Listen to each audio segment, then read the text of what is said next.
Join our networking event with an annual membership that includes incredible benefits for you, only here at Global Integral Beauty. We are happy to announce that an award ceremony will be held in New York City in 2023 that will bring together the best of the international industry.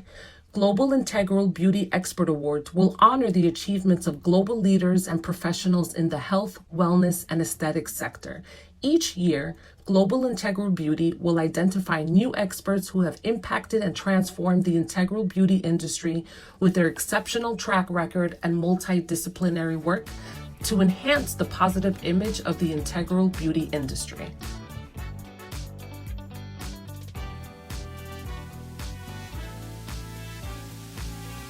All right, so today I have a presentation about peptide therapy, what it is, and the different applications for weight loss and for aesthetics. Okay, so you might have heard a lot recently about peptides. It's like the latest buzzword. No matter where you go, there's some talk about it, but most people are hearing about peptides mostly from their cosmetic products. So you're hearing about it from your Olay or your moisturizer when you go to Sephora and you see the ingredients or an ad, and you're like, oh yeah, it's good, we should have peptides or ceramides or something like that. So and some of these beauty products do cost a lot because they're saying that this is great for increasing your moisture in your skin or just anti-aging. So that is probably where most people would have heard of peptides before. Today I'm going to talk more about peptides that we would use for weight loss. I'm going to just give you some examples of what they are. Peptides in general are actually quite common, and a lot of us probably know of different peptides and are just not aware that they are peptides. A little bit about myself: I'm family medicine trained and obesity medicine specialist, and I've been trying to work with patients to create like a holistic weight loss approach and not just use the medications that are available in the pharmacy, but also all these new and upcoming agents that are available. So just a brief presentation of what peptides are. So simply put, peptides are like broken down proteins. So we all know what a protein is, be it, your meat or your fish. We know that proteins are good for us too. We know that our body is made of protein. So peptides are like small portions of those proteins specifically. So the definition of peptides is that they're short chains of amino acids, and we will probably know what amino acids are when we talk about protein. So peptides are the building blocks for proteins, and we have peptides all over our body. So just everywhere in our body, we're built up of multiple peptides that make up proteins. And these peptides are found in every human cells, and they're very important for all the different functions. So we have peptides that tell our body to do a certain function. So it will basically say, hey, brain, you should do this, muscle, you should do that, or do more of this or do less of this. So it's basically, think of it as a signaling agent. It's just sending these signals and telling your body to do a certain thing. So with regards to, sorry about that. Some examples of peptides that we would readily know about. So collagen. So in aesthetics, we're all focused and worried about collagen, right? Because as we age, our collagen starts to decrease and the elastin as well. So our patients are coming to us asking for, how can I increase my collagen? So some of the modalities that we use in aesthetics are to increase the collagen. So we're talking about the laser treatments like the previous speaker just mentioned, or RF microneedling, even some other procedures. Patients are looking to get that youthful look. So collagen is a common example of what a peptide is, and you would see collagen in a lot of products. So there are collagen that you might be drinking to increase your collagen in your bones or in your body. There are collagen that you might be applying to your face to help you with look aesthetically pleasing. Another example is keratin. So for those of us who go to the hair salon, we know that keratin is an important thing for your hair. It's supposed to help your hair look smoother and more manageable. So a lot of hair products or hair shampoos might contain keratin. So that's another example of what a peptide might be. So this kind of gives us an idea of how indispensable these are. And even though there's a lot of buzzwords now, these are actually this is stuff that's already been happening, and we just didn't really know that they were peptides. So other things, ceramides in our creams, and then if anybody goes to the gym and is taking some type of protein powder, sometimes you'll take things like creatine, which it's not very good for you, but it is also a form of peptide as well. So why are we interested in peptides, and why are we now going, oh my goodness, well, we should really pay attention to these peptides and they're so effective? So they've been, they're really all the rage right now. Everybody's talking about them in all of these different fields. So we're talking about peptides in regenerative medicine, which has to do with pain and, just recovery. We're talking about peptides in functional medicine as well. Which I saw there's somebody who's giving a functional medicine presentation today. So because it helps you, with immunity, it helps you recover. So there's applications for peptides with all these different immunological or gut issues. We're talking about peptides in general medicine. So some of the common peptides in general medicine that we know of are insulin. So insulin was actually the very first peptide that was made outside of the human body. So everybody knows insulin, is familiar with that. For those of you who might have had a child and been in the hospital during labor, you probably heard of Pitocin or oxytocin. So that's another type of peptide. And that's actually something that's available now for weight loss indication. So it comes as a nasal spray that people can sometimes use to help with their appetite, but it also has other indications as well. So that's something that you wouldn't necessarily think that people would use, because when you get oxytocin in labor, it's not a very nice event. Other things are, peptides and aesthetics. So many people are looking for anti-aging. So they're looking for things that are bigger and better than their drugstore Olay or, whatever, what you have. And, some people are also looking to add to whatever procedures they're getting. So they're going to come in, they're going to get a procedure, but then they're going to go to their drugstore or the Sephora and they're going to go and buy some expensive cream, hoping that it would help prolong their treatments, right? So they've paid so much money for this Botox, or they've paid so much money for this procedure, they want to get as much extension of it. So there are some peptides that are good for boosting collagen, as well as some other peptides like this one that I have a snapshot on the bottom of, that is considered like the Botox in a bottle, because it's supposed to help with anti-aging and help with wrinkles. So these are many of the indications for peptides that we have in all these different applications. So a little bit more about the other applications of peptides. So of course, weight loss, fat loss, building muscle.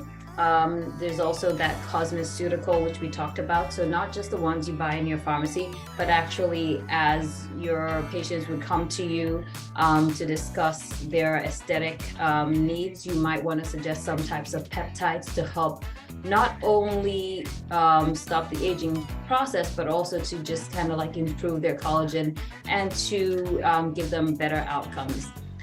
So skincare and anti-aging, we discussed. Hair care, there's now people are coming to us looking for hair loss remedies. You can certainly buy a lot of them in the pharmacy, but they're not as effective, or they work for a little while, and then they when you stop them, your hair falls off. So there are applications for peptides for hair loss that have less side effect and could potentially be very helpful for patients. So this is something that you could potentially add if you're doing some type of microneedling for hair loss. You could possibly have them use some type of peptides at home to help promote your the effects of the procedures that you're doing, and to make sure that they have something that they're doing consistently in their home. Other applications, nutraceuticals. So basically these are like vitamins that you would take. So if you think about the prebiotics and probiotics that you would take, so these would also be peptides. And then there's also applications in preventative medicine. So if you think about some of the vaccines and antibody therapies that you might receive, those could also be considered peptides. And then, of course, medical imaging. So whenever you go for an MRI, they would probably use something to tag it. That would be a peptide as well. So many applications for it. And over here, I have just some samples of products that you would get at your local pharmacy or Sephora that have peptides, or that are advertising themselves with peptides. So you can see this, inky lists. You can get that at Sephora, Paula's Choice as well. That's available. The Ordinary, it's pretty, it's available everywhere. That one is for a hair, it's a hair growth serum. In your aesthetic spa, you probably have used this elastin. That's good for post-procedure stuff. And then you may have, if you're wondering about hair loss, you may have heard about copper peptides if you Google that, and that's to stop hair loss as well. So specifically for weight loss, if you're following the news, you would have heard of some of these medications. So you can see here, I have a picture of the Ozempic pen.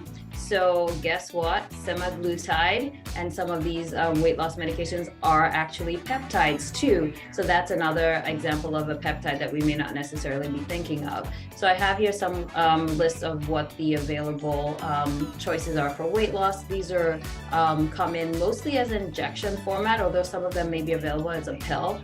And they're pretty good now in helping with weight loss. Of course, these are things that should be prescribed by your doctor. But the semaglutide, which is the generic, basically the active ingredient in Ozempic or Wegovy, Mounjaro, which is also a once-weekly pen. And then we have other peptides that are not available at your pharmacy, but could be available from a compounding pharmacy or from an anti-aging specialist or a functional medicine doctor. And these peptides actually signal your body to produce more growth hormone. As we age, the growth hormone decreases. So this is potentially something that's good in helping with anti-aging as well, and it improves your muscle, your lean mass. So we have the Sermorelin, Ipamorelin, Tesamorelin, and so on and so forth. So these are just some examples of the available weight loss medications. So there are lots of things on the market for weight loss. Then in terms of aesthetics, we have a few weight loss, we have a few aesthetic applications or products that we can use. And they may not always need a prescription. So these are things that you could potentially get from like your local compounding pharmacy or a specialty pharmacy and recommend for your patients to use. So there's a lot of talk right now about 𝐂𝐡𝐢𝐶, which is like a copper peptide. And so it's great for anti-aging. So it can be applied to the skin topically, but it's also great for hair loss, for targeting hair loss. They've done some studies comparing it with like your over-the-counter like minoxidil that you would use like Rogaine for hair loss. And even though that's good, but after you stop taking it, then you basically notice that you're shedding the hair again. So this would be potentially a good option because limited side effects, maybe some irritation, and it's something that you can use long-term to help maintain your hair or to decrease the shedding or to increase the hair growth. So 2 applications for that. Another one is BPC 157, which is basically a topical application that you would apply to your face. It's great for anti-aging. This may be a good option for those patients who maybe you've recommended a retinol or retinoid cream, tretinoin for anti-aging, but they're not necessarily tolerating it because of like irritation or redness. So it's good for recovering skin. It's good for boosting collagen as well. And then we also have PTD DMB, which is great for hair loss. So sometimes the 𝐂𝐡𝐢𝐶 and the PTD would be combined together. There's a couple others that are listed here. I'm going to just mention the 2 last ones. So the melatonin, that is actually a peptide that is used for skin darkening or tanning. So potentially for those people who live in places where it's really sunny and the patients love to go out and get a tan, and we know that this isn't great for your skin because it can increase your risk for cancer. So we have peptides that you could use to help give you a tan. I personally haven't used that, but it was interesting when I found out about that. So probably in like Florida and Texas and some of those places, this could, Arizona even, this could potentially be a good option for people to avoid excessive sun. And then the last one on the list is the glyceritic acid. And that is an interesting one because it's a fat loss peptide. So potentially for people who are offering like body composition treatments. So if you're doing stuff to help people sort of like with body shaping, this would be a good one because you can use it for localized area of fat loss. So if you're treating some patient and they're complaining about having like a little bulge somewhere, or I just can't get rid of this area of fat, this is a good one that could help decrease the fat. You apply it to the skin and it goes through the skin and it can help burn the fat in that localized area without having to do a lot of like lasers or other things. And so this could be helpful in addition to whatever procedure you're doing. And as you can see, it is basically made out of licorice root.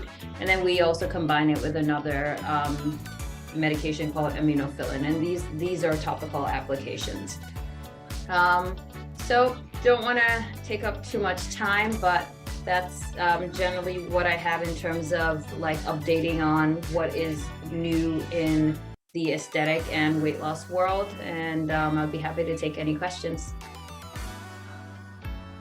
Only here at Global Integral Beauty.